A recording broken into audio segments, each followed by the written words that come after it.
Hi, my name's Hassan Khan. Well, Dr. Hassan Khan now. I've just recently graduated from Sofia Medical University.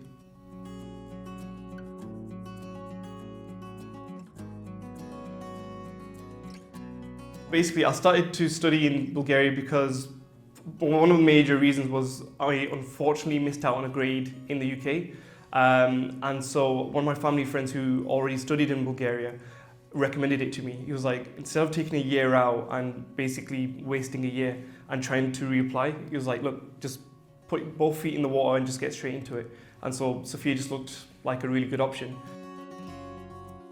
My story is actually a bit of a funny one. In my family, we have a lot of sports stars, and there's never actually been a doctor in the family. So it was more of a family legacy kind of thing, because initially I was going to get into the sports, doing Formula One racing, but it got to a point where my parents sat me down. They were like, look, you're doing really well in your studies, but you're doing really well in your sports. Which one do you want to do? And obviously in the back of my head it was like, look, the sports stuff has already been done, but there's never really been a doctor in the family. So it's more to do with, right, I want to go down the education route, and it's mainly for the family legacy kind of thing.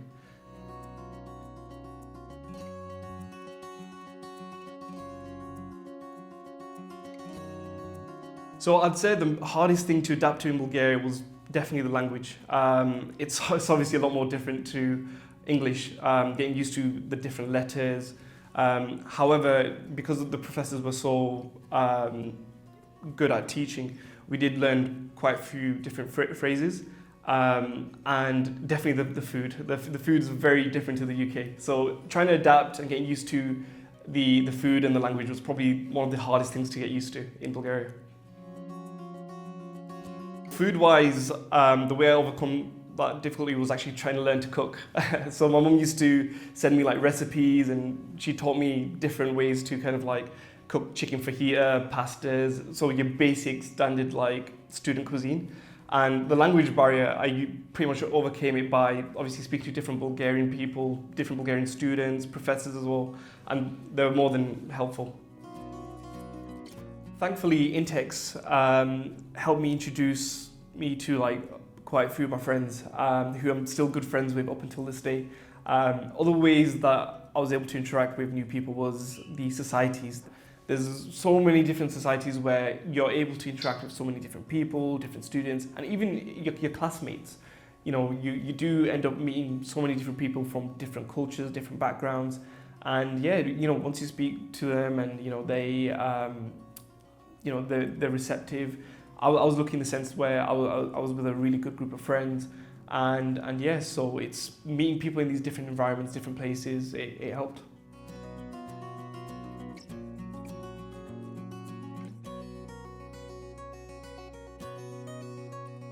What I really loved about Bulgaria was that the people are so friendly. You have friendly people. You have a mountain which is literally around the corner. So all our friends used to go there to ski during the season. So skiing was probably the most fun thing that we ever did here. It was a skill that we picked up, and it's one of these things where, because we've learned it so well, it might be a yearly trip now. So we actually might come back to Bulgaria next year to ski and just catch up.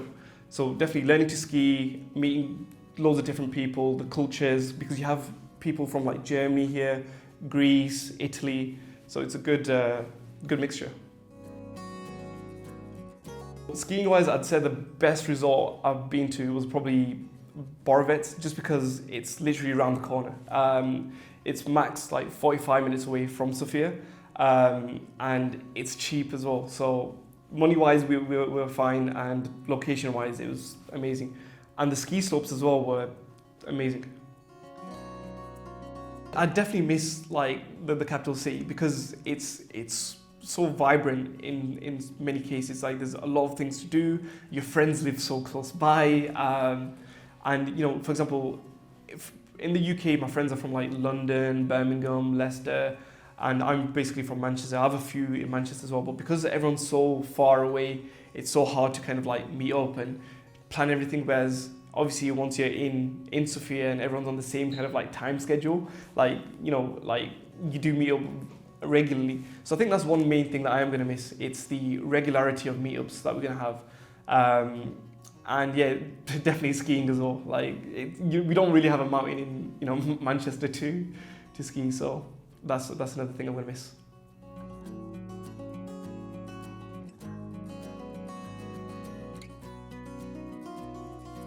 Many things have really inspired me. I'd say one of the major things is definitely my parents. Like just seeing them being so proud of me going through med school, graduating, and going through all these experiences just to be a doctor. Like just to see a smile on their face is definitely fuel for the fire. Other inspirations were definitely like the professors. Like one of the professors I want to mention is Professor Vladov, who was my third year internal medicine teacher. Like the way his teaching was, it was very hands-on, and he explained things so well. And obviously there's like other doctors that I met on my journey, like Dr. Naya, Dr. Hanif, and Dr. Malik. And just learning from these different doctors who are, like pioneers in the field, it was amazing to see. And it just spurs you on just to try and be like them, and if not better. Dr. Naya is the head of Human in London. So he's a GP, but he specializes more in preventative medicine. So it comes down to like cryotherapy, hyperbaric chambers, IVs, and he looks more into how to prevent diseases before they happen. So learning from him was amazing. Another doctor was Dr. Hanif, who's a GP in Bolton, and she's amazing with her patients, seeing her interactions on a one-to-one basis was brilliant. And the other doctor was Dr. Malik, and his is more private clinic. The way he works is with like not the stereotypical side of medicine, it's more with like aesthetics. So this is a branch outside of medicine, which a lot of students are getting into as well. So just to see how he works with his hands, very articulate with it, it was very inspiring to see that you can be very skillful in various different departments. So just learning from these three amazing doctors was brilliant. I met these doctors through like mutual friends, and basically like they were very open to teaching me, because it is one of these things where you have to speak to these doctors and you have to tell them, look, I'm a medical student, I'm willing to learn. Especially in this field, you have to be really open-minded, you have to be good with communication, because at the end of the day, you're not just communicating with patients, you're communicating with colleagues. So luckily, I was introduced to these doctors through mutual friends, and again, just use those links to learn from these people.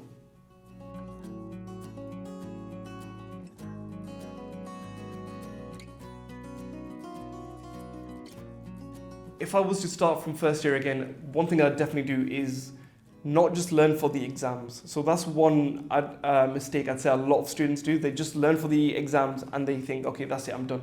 Which is, I'd say, it's probably one of the biggest mistakes a student could do. Because at the end of the day, you're accumulating a lot of information. And just to kind of build on it is very important. So one thing that I would definitely change is that. So learn not just for exams, but for life in general. I think if I was to start 6th year again, I would probably just, again, just change my learning style a bit. For example, I usually learn well by just studying by myself. However, I see the benefits of studying with other people, groups, and teaching as well. So I'd say probably that's the only thing I'd slightly change. Other than that, it's been good.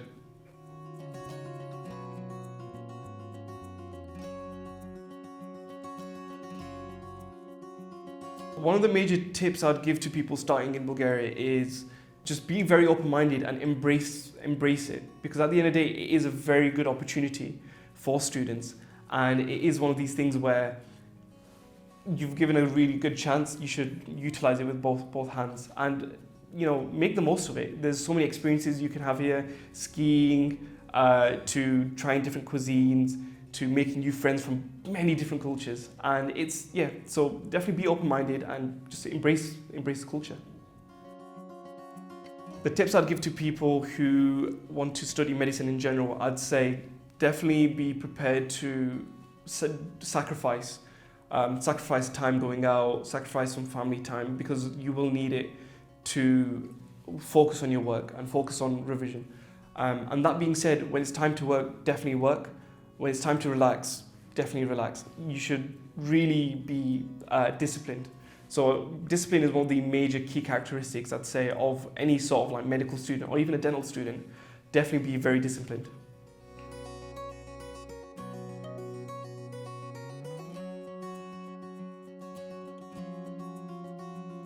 The hardest aspects, I'd say, of studying medicine was definitely getting used to the way the exam style is in medicine.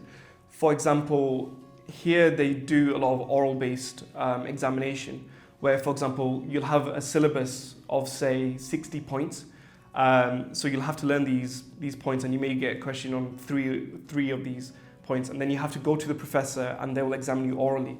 So one thing that it did teach me was, number one, your communication skills, and number two, really thinking on the spot logically, because you will get questions from the professor or the examiner on said topics. So I guess that was one of the hardest aspects. And I'd say the quantity of work. You're not really used to learning so much information in sometimes such a short period of time, but it's just getting used to that rhythm and routine. What makes a good doctor?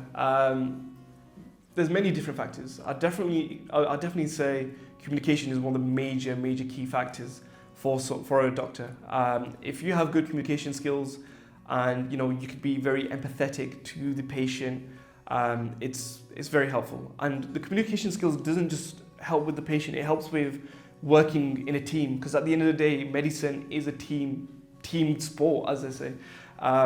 It's very team orientated. So speaking to your colleagues, understanding, right, where I need help, when do I need help, and how do I get my job done, my objective. So again, it comes down to being organized, having good communication skills, being empathetic, knowing when you need help is very important, and not being afraid to ask questions. One thing I've learned is asking questions as well. Like, don't be afraid or don't be embarrassed, because everyone's here to help you. And it's one thing for your own self-development. So definitely be courageous to help, to ask questions, and don't be scared to get help.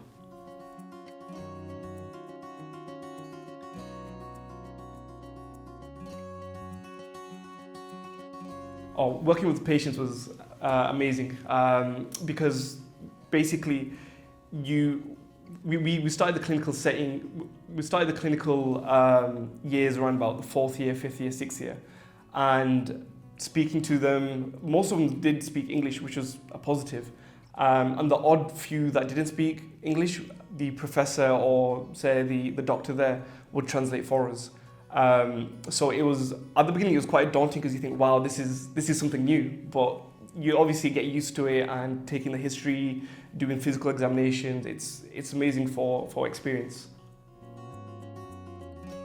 Thankfully, because we had the professor always there with us, he always introduced us as, this is the student doctor, he'll be examining you, or he'll be taking your history. Is it okay? So we'll always get the consent before we carried on with the process. So thankfully, all the patients were very nice. We never really had any patients which were negative or unwilling to help. When it came to learning how to be confident when speaking with patients, it just came with practice. For example, you just have to really build up the confidence. For example, speaking to different people, even outside of med school, where when you're at the cafe, you just speak to someone who's sat next to you. You ask them, "Oh, are you studying? What are you studying today?" So that I was able to transfer that skill into the clinical setting, where you again build up the confidence and you speak to the patient. You ask them how are they, what are their name. You build it up. It comes with experience. So at the beginning, it can get kind of daunting, but again, it's all with experience.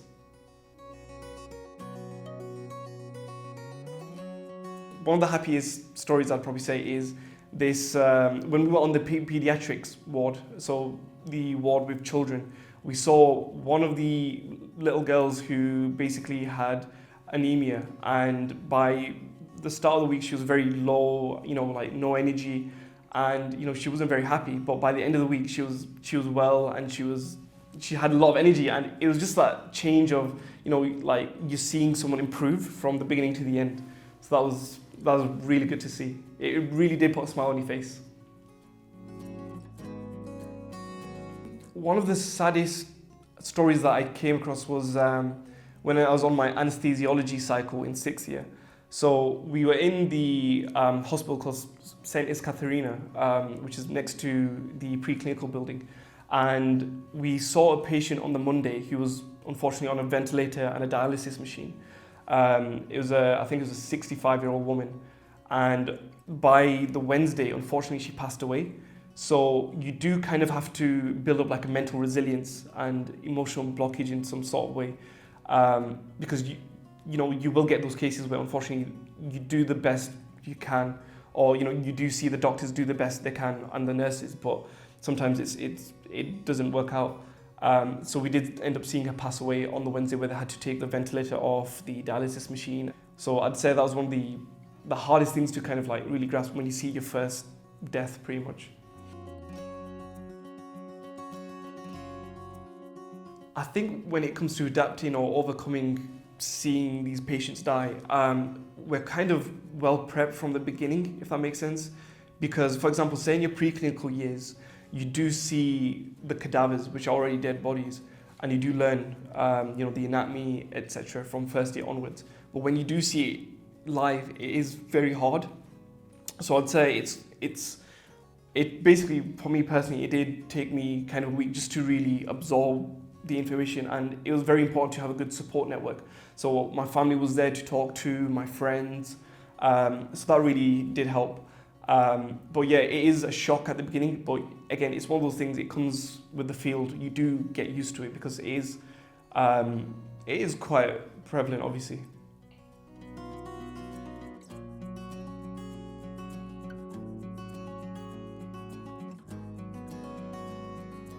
Oh, some of the hardest exams in medical school, I'd definitely say it was number one, anatomy, just because of the vast volume of information that you have to learn. It's probably the biggest syllabus that a medical student here has to cover. So one of the tips I'd say for anatomy, which is taken in 2nd year, is start early. Start early, and by the time you get to the end, you'll be fine. The other exam I'd say, which is quite hard, was pediatrics. So pediatrics you do in 5th year and 6th year. So pediatrics, I'd say the only hard thing was that with that is the details. So just getting used to applying it to children as opposed to adults. So definitely start early with anatomy and just focus when it comes to pediatrics. Thankfully, I had friends in the upper years. So this is another tip I'd give to fresh medical students. Have friends who are in the upper years who can help you and guide you, because they basically told me, look, Hassan, start anatomy early, because they've already been through it, you see. So luckily I had that guidance from the upper years. They told me, look, anatomy is really hard. You've got a lot of syllabus points to cover. The earlier you start, the better. And same with pediatrics. They help with the different types of notes I have to use, videos, for example. The different resources I personally used was definitely Dr. Najib for anatomy. We had a book called Sabota, which usually helped with, say, the histology, anatomy side of things. Notes from the upper years, which was amazing. Other ways I learned was definitely videos. So for example, we had a YouTube channel called Ninja Med. And just learning from them was brilliant. And one more resource was Khan Academy, that had everything from your anatomy to biochemistry to biophysics, internal medicine. It had everything. So I'd say it's using a different mixture of resources. I think my main difficulty when it came to exams was procrastination. Like it was hard in the sense where it's like you may sit there thinking, okay, I'm going to do minimum 4 hours of work or 5 hours of work, And what I realized was doing it time-based is not the best way to go about it. You should definitely do it based off objectives. For example, okay, instead of saying today I want to do 8 hours of work, I say to myself, right, I want to do 10 points of the syllabus today. Whether it takes me 4 hours, 3 hours, or 5 hours, I just have to make sure I have to get these points done. So procrastination was definitely the hardest bit, because sometimes you'd have your phone there and you think, I'll just look at it for 5 minutes, but those 5 minutes turn into like an hour, and so you need to put the phone away for sure. It definitely started at the beginning where I was procrastinating a lot on the phone, but again, it's one of those things where I learned to kind of adapt and just be like, okay, this is the time to work now, this is the time to relax. So thankfully I did learn to just separate work time to relax time.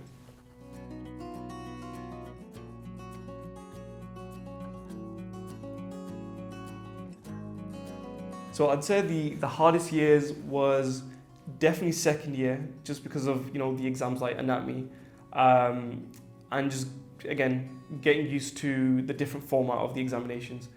And the other years would possibly be fifth year and sixth year, because now you're more in a clinical setting where again you have that more patient interaction and you have to be again confident with speaking to patients. So second year and sixth year.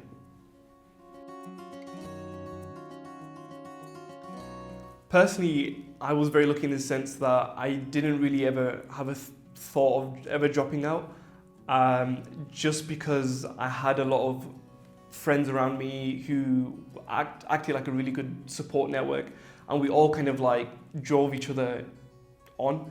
And when it came to dealing with the stress, there's so many ways I personally dealt with it. For example, going to the gym, going to the movies, going to my friends' apartments on the weekends, just play, FIFA, video games. There's always bowling, and there's so many other activities here. So when it came down to me thinking about dropping out, it was never really a thought in my head.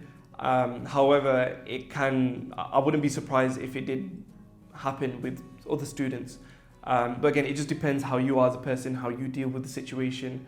But one thing I do recommend to fresh students is find activities that can help you de-stress, find a good, support network around you, good friends, and your time here should be fun. When it comes to dropping out, I did have a few friends who were really, really contemplating it. However, because they had a good support network around them, especially during the exam period where things can get very stressful, you're very focused on your work and you do feel a bit disheartened sometimes. That's where getting encouraged by your colleagues, it's very important. There's that camaraderie and that togetherness. So when it comes to them thinking about dropping out, because we had that good support network, we were able to lift each other up. It is very normal to kind of have those kind of like feelings of like, okay, I may not be good enough. I may not be good enough, or I may, feel like dropping out. But again, it's about supporting each other and being there for each other.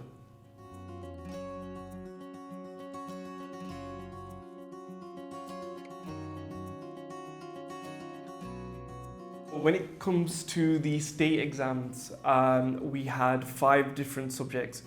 We had general surgery, we had obstetrics and gynecology, we had pediatrics, we had hygiene and infectious diseases, and we had internal medicine. So these were the 5 major state exams. Now, again, each one is slightly different in the sense where, again, it comes down to the difficulty. Pediatrics was definitely the hardest, again, just because of the other reasons I mentioned prior. Obs and gynae was quite easy. Hygiene and infectious diseases was quite hard, just because it's not your normal stereotypical subject, in the sense where it's not necessarily to do with specific medicine related things like internal medicine is. It's more to do with like the social side of it. But yeah, my personal experience was, again, it was stressful. It was very stressful just because these are your last ever exams that you're going to be doing in med school. So I was under quite a lot of stress, but thankfully I got through it. I think the hardest thing about the state exams was that because it was one after every month or so, people did end up getting burnt out. That's definitely one thing that I definitely felt towards the end of it, because it's literally 5 exams, kind of like one after the other. You do have that feeling of burnout. I think that's where some people trip up as well, because, for example, some people had pediatrics in the middle, and by then, because they were so burnt out from other subjects, some people failed, but they were able to retake it again, which was good for them. But again, burnout is probably one of the major things. So this is why I'd probably recommend to people who are taking the state exams is have good time to relax, and just pace yourself, really pace yourself. The way I prepared for my final state exams was basically depending on the subject. For example, say if pediatrics had 80 points, and I had a month to cover it, I'd probably do 5 or 6 points a day, and then I'd give myself days to review the points I've already covered. So for example, in the week where, say for example, I'm covering respiratory section, I would give myself 2 days to cover that, and then 1 day just to review, and then every week it'd be specific types of topics. So that's one way I prepped for it. Another way I prepped was, again, towards the end I started to study in groups, where, because again it is orally examined, you do need to know, okay, what types of questions you may ask. So one of my friends was able to kind of quiz me on one of the topics. He'd be like, okay, so what is the treatment for this? What is the etiology? What is the pathophysiology? What are the complications? So that type of active recall, I would say, was very beneficial towards the end. So again, it's just a matter of pacing it, making a revision schedule really helped, and getting your resources before the state exams start. So that's another major advice I'd recommend to people, is getting your resources before the state exams start, pacing yourself, finding someone to have the active recall with, and just having a good revision schedule.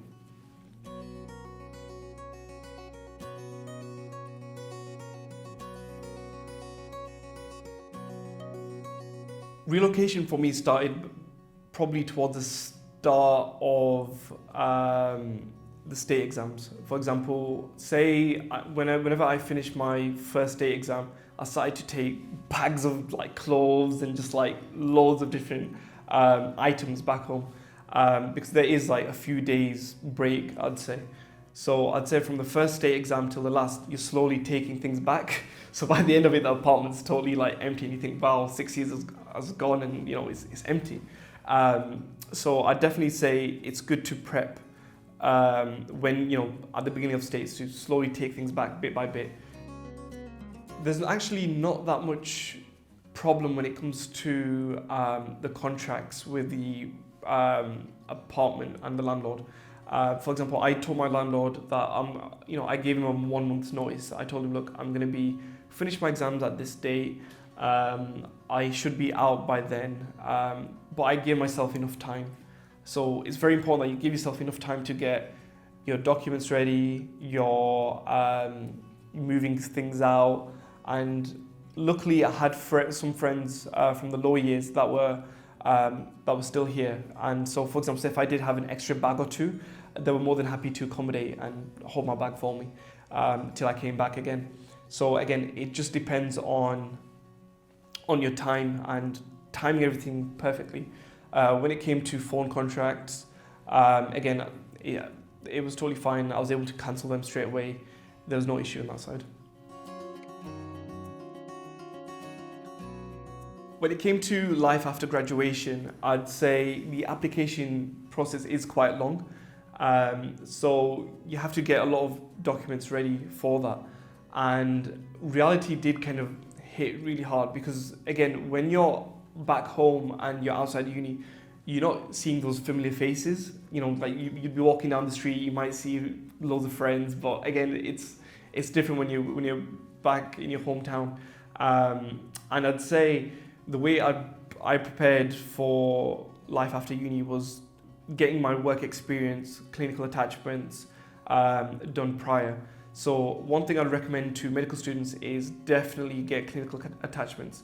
So clinical attachments are basically where students can practically work under supervision in a hospital, and you can learn from doctors by basically shadowing. So doing that is very important. Number one, just to get a job. Number two, learning. And number three, understanding that's what your job's going to entail after you graduate. So yeah, those are the three main important aspects for that. So when it comes to clinical attachments, it is quite hard to get them because you have to go through a lot of red tape, as I say. So you have to email a lot of consultants from different hospitals. You have to email HR departments. So it is one of these things where you do have to be very proactive in that department, because if you're not proactive, you won't really get clinical attachment. You have to be very active in trying to get one.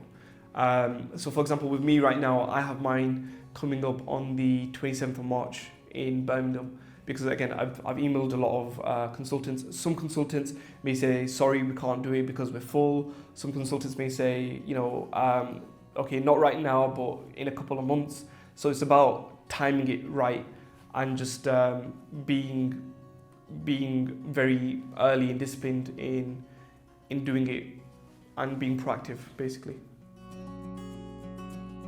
And when it came to the GMC application, I started applying probably a week after my last day exam, once they tell you your result, because that in itself is quite a lengthy process. I think it took me at least a month and a half to finally get my GMC number, because there's so many documents that you need to get ready. Some documents may take 2 weeks to come, some documents may take like a couple of days, but again, it's just a matter of like, the earlier you start, the better. So that was my own personal timescale. I know some of my friends where they got their GMC number like two or 3 months afterwards. So again, it just depends on when your final exam finishes, then you can start as soon as possible after that.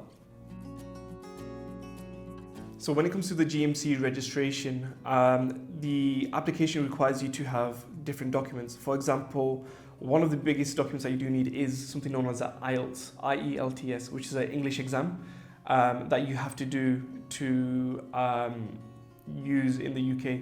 I think they've changed the requirements now, where I think the students will have to do the UK MLA, which is going to be introduced in a year. So what I had to use was the IELTS. You'll need a pre-diploma if you want the GMC number as early as possible. So you'll get that from the university. You'll need that translated as well. So you need a translated copy. You'll need something known as a DBS check, which is like a police record check in Bulgaria. And then there is something known as EPIC verification. So again, this is another like online verification system where you'll sign up. There's a fee to sign up. I think it's something like 160 something pounds. I'm not 100% sure, but I think it's 160 pounds. And then you have to pay uni fee to verify it on their side, which is 120 lev. So it can be a bit of a lengthy process to get all these documents ready. But once you've got them ready, and then you've got the GMC application form, you fill that out, you send all these documents off all together to the GMC. They will request you to come to London for an ID check. So yeah, it's very, very long. When you do get to London, they'll check your passport, and they'll be like, okay, you're so-and-so, we have your documents, we verified everything, and they will practically give you a GMC number. I was lucky enough to have my friends from the upper years to kind of guide me, and not just that, Intex was very helpful as well. Like they have a whole system of, okay, these are the different documents that you can have, these are the ones that you need. So that they were very helpful. So again, when it comes to getting your documents wise, it's helpful to have someone who's already been through the process, who's a year ahead of you, who's already graduated. Again, Intex help massively as well.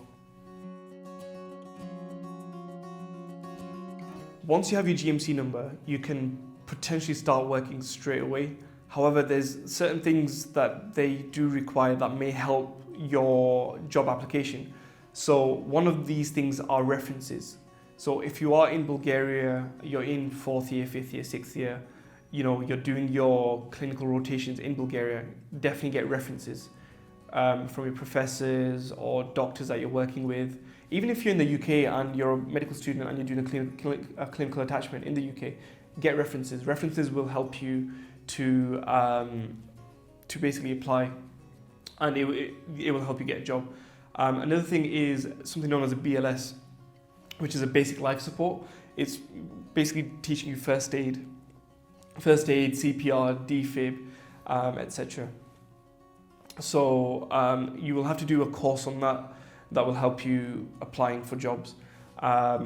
So with the degree that we have, we can go straight into FY2, which is the second foundation year, as a SHO, Senior House Officer. But what a lot of people look into is doing locum FY1, which is, again, you can't really do FY1 standalone because of the full registration that we have. We can either jump straight into foundation year 2, or we can do locum FY1. When it comes to specialising, you have to work minimum 2 years of junior doctor work. Or for example, say if you don't go straight into FY1, you can do FY2. So again, 1 year if you go straight into FY2. And then you can specialise. However, some doctors take a FY3 year, where it's like, again, they take it's pretty much like a gap year till you want to specialise. Or some people don't even want to specialise because they're just happy with the pay, or they're happy with how things are going. So for me personally, I'd probably go down the locum FY1 route, then the foundation year Doctor 2, foundation year 2, go down that route, and then start specialising, potentially as a GP. One major advice I would give people who are or who will be in my position next year is get your references, get your clinical attachments ready, and don't feel as though you won't be ready, because by the time you graduate and by the time you've had all these experiences, you'll be more than capable.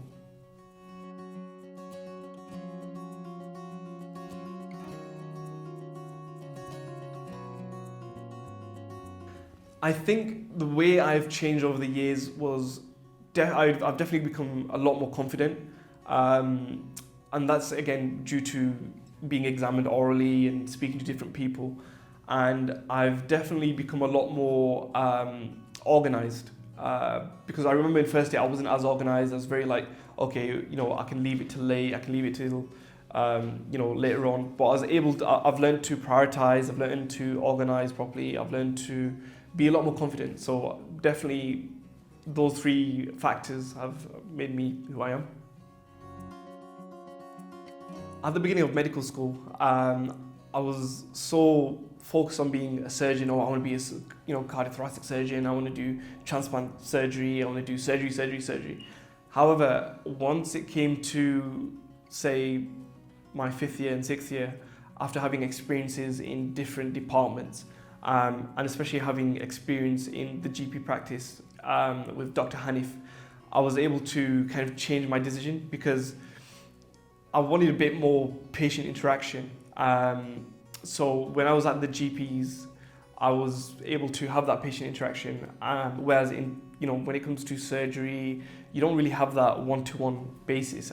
I didn't find it as interesting anymore. And the thing is, the specialty itself, it's quite long, whereas say other specialties like GP or radiology, they're only 3 years. So again, it just came to my own personal preference throughout the years. It did. So I'd say it definitely changed.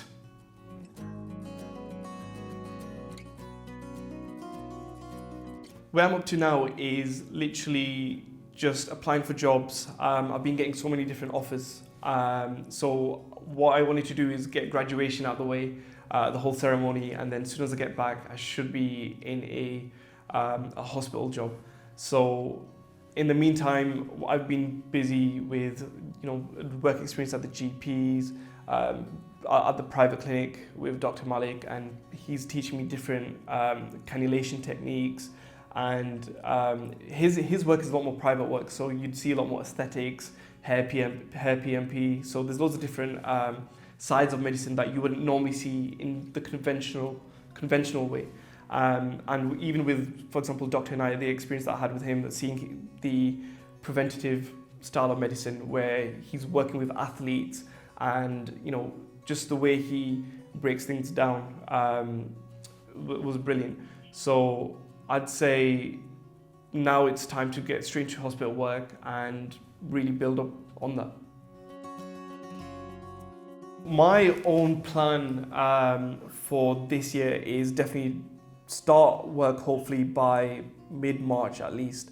Potentially get a clinical attachment before that, around the end of February hopefully. And yeah, just potentially take it one step at a time. Because at the end of the day, I see medicine, like the medicine career, as a marathon as opposed to a sprint. So again, it's just about enjoying my time, understanding that it is a process, and not rushing anything. Majority of my friends are in a similar position to me. However, I do have some friends who have taken time off to travel. One of my friends, he's literally visited China, like Norway, all the way to South Africa as well. So he's gone on a full world tour. So he needed a good little vacation. I know some of my friends, they're on clinical attachments. They want more experience before they actually start working. Some of my other friends are still going through the GMC application. So yeah, everyone's on their own timeline. And again, that's not a bad thing. Everyone, like, as soon as you finish medical school, you do see everyone on their own kind of like little journey.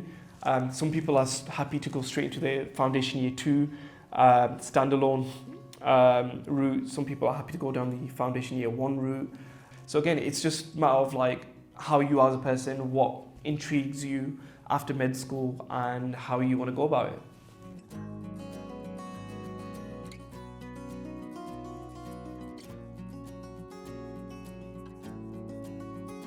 At the end of the day, everyone sees you as a doctor. And it's one of those things where by the end of it, they do not really care.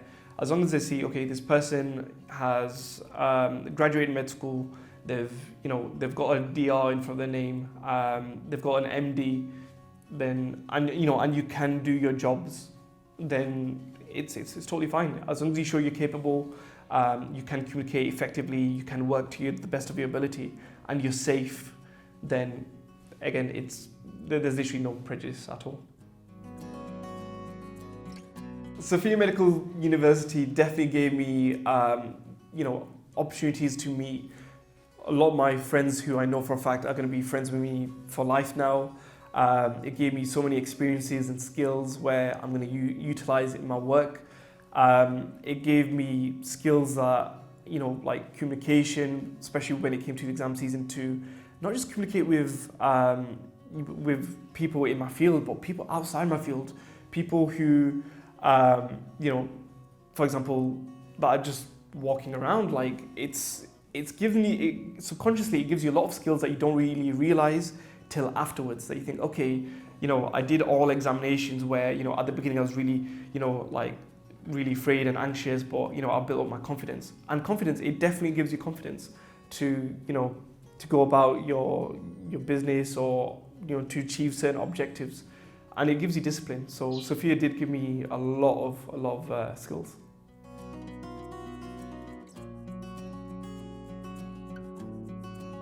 Guys, thanks for watching. Work hard, stay disciplined, stay positive, because at the end of the day, it is a marathon, not a sprint. And in the end, it'll definitely be worth it. Hassan,